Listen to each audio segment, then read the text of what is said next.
அருமையான தேவ பிள்ளைகளே, இயேசு கிறிஸ்துவின் நாமத்தில் வாழ்த்துக்கள். இந்த நாளுக்கான தேவனுடைய வார்த்தை உபாகமம் 33ஆம் அதிகாரம் 27ஆம் வசனத்தினுடையதான ஆரம்ப பகுதி. அநாதி தேவனே உனக்கு அடைக்கலம். ஆம், அருமையான தேவ ஜனமே, ஆண்டவர் நமக்கு அடைக்கலமாக இருக்கிறார். அவர் எப்படிப்பட்டவர்? அவர் நித்தியமானவர், உலகம் தோன்றும் முன்னே இருக்கிறவர், சர்வ வல்லமை உள்ளவர், ஒருபோதும் மாறாதவர், அழிவில்லாதவர். அவர் சொல்லுகிறார், நானே உன் அடைக்கலம் என்று.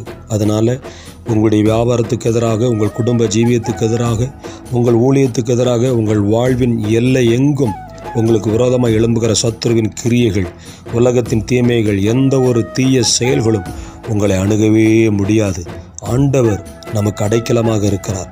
ஆகவே இந்த வசனத்தினாலே உங்களை ஆசீர்வதிக்கிறேன். அநாதி தேவனே உங்களுக்கு அடைக்கலம். அவர் உங்களை பாதுகாத்துக் கொள்வார், அற்புதமாக நடத்துவார். தேவன் தாமே இந்த வார்த்தைகளால் உங்களை ஆசீர்வதிப்பார். God bless you.